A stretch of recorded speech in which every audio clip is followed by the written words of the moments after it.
En Reykjavíkurborg og forsvarsmenn Körfuboltafélagsins Aþenu hafa enn ekki komist að samkomulagi endurnýjun samninga vegna notkunar félagsins á íþróttahúsi í Breiðholti. Oddur Ævar, fréttamaður okkar, á staðnum. Oddur, segðu okkur, á hverju hafa viðræðurnar strandað? Jú, Margrét, borgin vill sjá breyttan rekstrarsamning.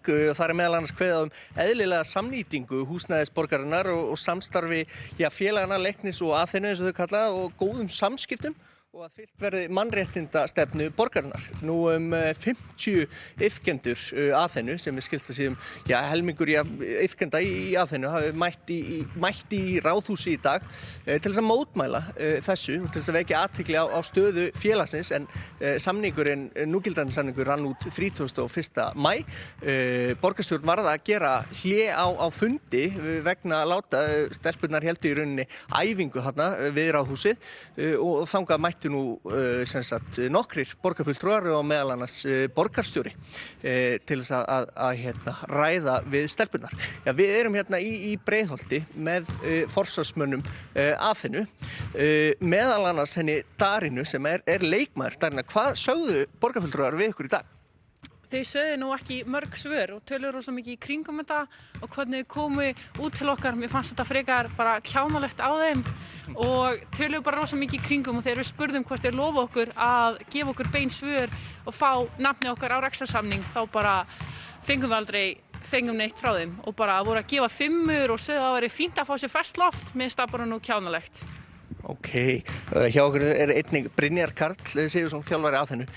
Brynjar, borgin, það hljómaði þannig Skúli Helgason var í viðtalið við Vísi í dag, það hljómaði svona eins og honum langar til að funda með ykkur aftur, langar til að hitta ykkur á morgun, að halda áfram að ræða þetta. Ertu vongóður að þið náið einhvers konar samning?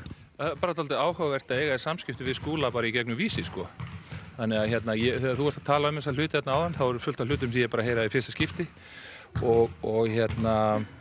og mér finnst þetta dálítið eins og Skúli sé búinn að mála sig út í horn og farin að draga upp úr rassvasanum einhverja mannréttindastefnu sem eiginlega stefna sem að borgarfulltrúar og borgin ætti að kynna sér sjálf áður en hún fer að henda í annað fólk. Einmitt, eru þið svona hljómar eins og borgin vilja að það sé einmitt, við talum eðlilega samnýtingu á húsnæði borgarinnar, þetta er vissulega húsnæði í eigu borgarinnar. Eru þið að taka nógu tillit til þess? 100% og við vitum ekkert hvaðan þetta kemur. Við erum í góðu samstarfi við Leiknir með okkur í þessu. Við erum á milli 3 og 6 með krakka. Og við erum komin upp í 100 krakka og ef þetta heldur áfram að stækka svona þá erum við komin í 130 krakka sem eru miklu meira heldur en þessi 10 krakkar sem voru að nýta húsið þegar við komum inn í fyrsta skipti. Og það væri gott ef að borgin, því að Skúla var boðið að mæta í 8 vikur og hann gerði það ekki, þannig að þau eru algjöru þau eru í lausu lofti með hvernig hlutirnir gerast og það er í raun og veru vandamáli. Þau hafa ekki kynnt sér eitt eða neitt. Hafa ekki kynnt sér neitt, það segja forsvarsmenn Aþenu. Við höldum að sjálfsögðu áfram að fylgjast með þessu máli á Vísi og okkar miðlum.